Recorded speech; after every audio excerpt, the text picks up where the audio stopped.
আজকে একদম সিম্পলভাবে সুজির লাড্ডু তৈরি করে দেখাবো। আর এই লাড্ডুটি মনে হবে আপনার বাজারের কোনো স্পেশাল দোকান থেকে কিনেছেন এমন মনে হবে। আসসালামু আলাইকুম everyone, welcome back to my kitchen. কেমন আছেন সবাই? আশা করছি আল্লাহর রহমতে অনেক ভালো আছেন। শুধুমাত্র হাফ কাপ সুজি দিয়ে আজকে এই মজার লাড্ডুটি তৈরি করে দেখাবো। তো ভিডিওটি না টেনে সম্পূর্ণ দেখার অনুরোধ রইল, তাহলে কিন্তু আপনারা সুন্দর এই লাড্ডুটি তৈরি করতে পারবেন একদম ইজিলিভাবে।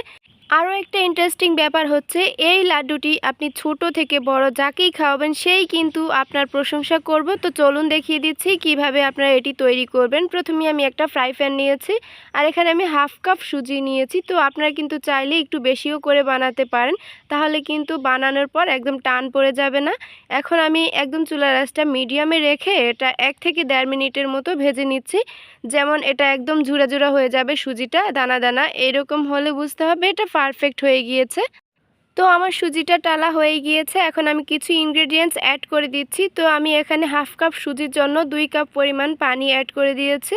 আর এই পানিটা কিন্তু এখানে দিতেই হবে, তাহলে সুজিটা একদম সুন্দরভাবে সেদ্ধ হয়ে যাবে।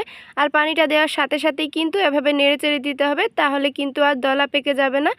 এখন অ্যাড করে দিচ্ছি একদম ফ্রেশ কোরানো নারিকেল। তো এখানে আমি হাফ কাপ পরিমাণ ব্যবহার করেছি। চিনি দিয়ে দিচ্ছি এখানে 3 টেবিল চামচ পরিমাণ আছে। মিষ্টিটা কিন্তু অবশ্যই আপনার টেস্ট অনুযায়ী অ্যাড করে নেবেন। আরও অ্যাড করে দিচ্ছি 2 চা চামচ পরিমাণ গুঁড়া দুধ। আর এই গুঁড়া দুধটা দিলে কিন্তু খেতে আরও বেশি টেস্ট হয়। আর স্বাদটা ব্যালেন্সের জন্য আমি এখানে 1 চিমটি পরিমাণ লবণ অ্যাড করে দিয়েছি। এই সবগুলো উপকরণ ভালো করে মিক্স করে নিচ্ছি। এই ইনগ্রিডিয়েন্টসগুলো মিক্স করার সময় কিন্তু আমার চুলার আঁচটা একদমই লোতে আছে, আপনারা দেখতেই পাচ্ছেন। এখন অ্যাড করে দিচ্ছি আমি এখানে 2 টুকরো দারুচিনি আর 2টি এলাচ, মুখটা ফাটিয়ে দিয়েছি যাতে একটা সুন্দর স্মেল আসে।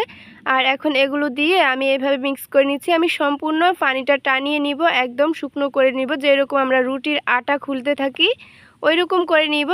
আপনার ভিডিওতে খেয়াল করেছেন নিশ্চয়ই, আমি কিন্তু এটা একদমই নাড়াচাড়া বন্ধ করিনি, একাধারা নেড়ে গেছি, তাহলে কিন্তু তলানিতে আর লেগে যাবে না। এখন আমি অ্যাড করে দিয়েছি এখানে 1 চা চামচ পরিমাণ ফুড কালার। তো এখানে আমি ইয়েলো ফুড কালারটা নিয়েছি, আপনারা কিন্তু চাইলে এটি স্কিপ করতে পারেন। শুধু আমি জাস্ট ভিডিওতে কালারটা ফুটে ওঠানোর জন্য আমি এটি ইউজ করেছি। এই ফুড কালারের জন্য কিন্তু আপনার এই লাড্ডুটার টেস্ট কোনো রকম হেরফের হবে না। জাস্ট এটা আমি ভিডিওতে ফুটানোর জন্যই এটি করেছি। আমার এটা মোটামুটি অনেকটাই শুকিয়ে গিয়েছে, আপনারা দেখতেই পাচ্ছেন। আমি কিন্তু একাধারা নেড়ে গেছি যাতে তলানিতে লেগে না যায়, তাহলে কিন্তু বাজে স্মেল আসবে, খেতে ভালো লাগবে না। আর এখন কিন্তু সুজিটা একদম সম্পূর্ণরূপে সেদ্ধ হয়ে গিয়েছে। আমি এভাবে একটু স্প্রেড আউট করে দিয়েছি যাতে সুজিটা আরও সুন্দরভাবে টেনে একদম পানিটা শুকিয়ে যায়। তো ফাইনালি আমি 5 মিনিট পর এটা নামিয়ে নিয়েছি, ঠান্ডা হয়ে গিয়েছে। তো এখন আমি হাতে সামান্য ঘি ব্রাশ করে নিয়েছি যাতে আমি এটা একটু লাড্ডুর আকারে শেপ দিয়ে নিব।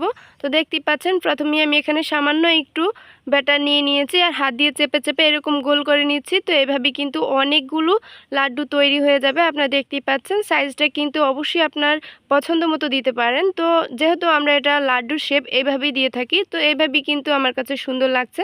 তো আমি 2 হাতে ভালো করে এরকম গোল করে নিচ্ছি, আপনারা দেখতেই পাচ্ছেন। মাশাআল্লাহ, যখনই আপনার বাসায় এই লাড্ডুগুলো এভাবে তৈরি করে কাউকে সার্ভ করবেন, বুঝতেই পারবে না এটা কি দোকান থেকে কেনা না আপনার বাসায় তৈরি করা। এটা এত টেস্টি হয়, আপনারা যদি প্রতিটি স্টেপ ফলো করে এটি তৈরি করেন, আমি 100% শিওর আপনার যাকে খাওয়াবেন সেই কিন্তু আপনার প্রশংসা করবে। তো এখানে আমি একটা সার্ভিং ডিশ নিয়েছি, আর এখানে আমি 1 টেবিল চামচ পরিমাণ গুঁড়া দুধ নিয়ে এবার আমি লাড্ডুগুলো দিয়ে এর মাঝে গড়িয়ে নিচ্ছি। আর এখন এই গুঁড়া দুধটা উপরে লেয়ার দেওয়ার কারণে কিন্তু খাওয়ার সময় এত মজা লাগে কি বলবো।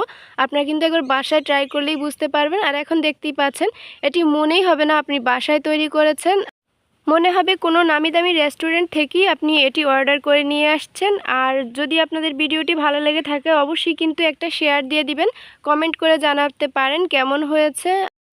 তো কমেন্ট করে জানাতে পারেন কে কোথা থেকে দেখছেন, তাহলে কিন্তু পরের ভিডিওতে আমি আপনাদেরকে ধন্যবাদ জানাতে পারবো। এখন আপনারা নিশ্চয়ই অপেক্ষা করছেন, একটু ভেঙে শেয়ার করছি। দেখতেই পাচ্ছেন এটার ভিতরটা কতটা সফট। সুজির এই লাড্ডুটি একদম মুখে দিলেই মিলে যাবে এমন, আর স্বাদ হবে 100-এ 100%।